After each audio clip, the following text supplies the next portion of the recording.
I also want to thank another steadfast friend of Israel, and that's Frank Gaffney.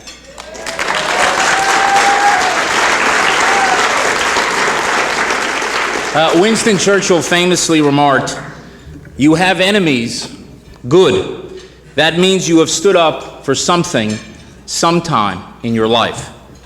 Well, if you have enemies, Frank, it's because you have stood up for something many times in your life, and that something is freedom, an unwavering commitment to freedom for America, for Europe, for Israel, for everyone.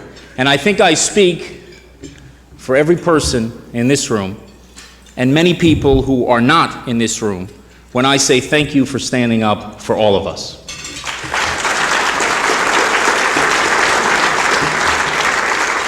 I also want to thank the Center for Security Policy for giving me this prestigious award. But my point, ladies and gentlemen, is that Islam, like other faiths, has evolved. And I see no reason why it cannot or will not evolve again. So do not assume that the forces ascendant in the Muslim world today will be the same forces ascendant in the future. Whether that happens or not will depend mostly on changes that come from within the Muslim world. But the pace and extent of those changes depends partly on us as well. It depends on not painting all Muslims with a single brush and not declaring nearly 1/4 of the world's population irredeemable. It depends on recognizing that the greatest victims of militant Islam are those Muslims who do not share its unforgiving creed. And it depends on helping those who seek to reform Islam from within. The reformers within Islam are real, and we should be doing everything we can to help them. You know what one of the best ways to help them is? To confront the Islamists they are fighting, and to defeat those Islamists again and again and again.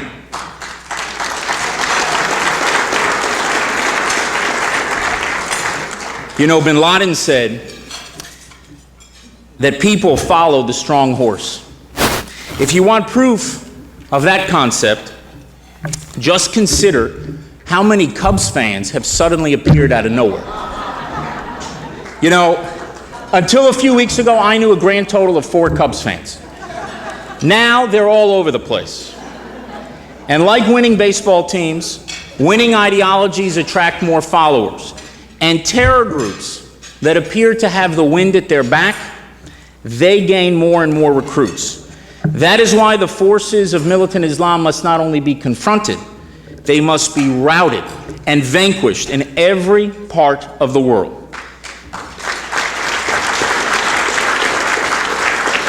In the Middle East, my country, Israel, is engaged in that battle every day against Iran's terror proxies, Hezbollah and Hamas, and against various other terror groups that threaten us from Syria, from Sinai, and elsewhere. Israel will continue to do whatever is necessary to prevent the transfer of game-changing weapons to Hezbollah and to ensure that Iran does not open up a new terror front against Israel from Syria. Israel would welcome a political settlement in Syria that would bring an end to the horrible carnage and suffering there. But Israel will oppose a settlement that cedes Syria to Iran and its proxies, something that will only increase the threat to us and to others in the future. Israel will also do what is necessary to defend itself against Hamas. In Gaza, Iran is helping Hamas and Islamic Jihad develop an indigenous rocket manufacturing capability, making them less reliant on smuggling weapons. To paraphrase an old saying, give a terrorist a rocket and he'll fire for a day. Teach him how to make rockets and he'll fire for the rest of his life. Ladies and gentlemen, defending militant Islam will require more than confronting and defeating its forces in the Middle East. It will also require not allowing people in our own countries to keep us from identifying and understanding the enemy. Because an enemy you refuse to name is an enemy you will never understand. And an enemy you do not understand is an enemy you will never defeat.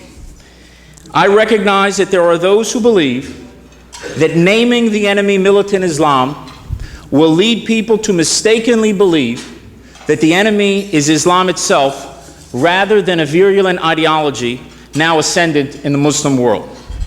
But those who speak euphemistically of militants or violent extremists should not be surprised if others reject such political correctness and mistakenly replace militant Islam with Islam itself.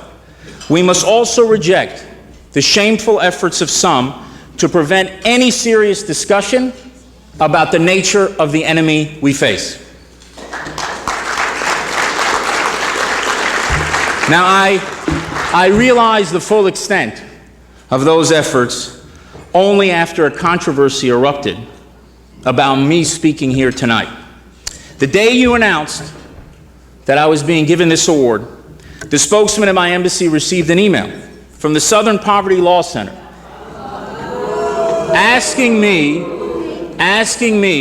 why I was accepting an award from what they called an anti-Muslim hate group. I was a bit surprised. First, because I have known Frank Gaffney for many years. And while I don't agree, Frank, with every single thing you say or believe, Frank Gaffney is no hater and no bigot.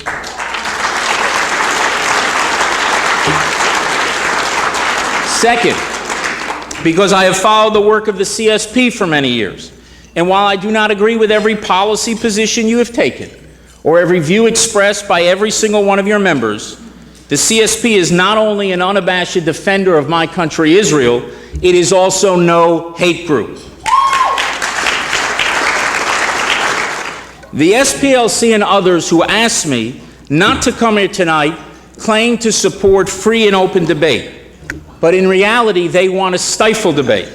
They preach tolerance for those who look different, but they are in effect practicing intolerance for those who think different.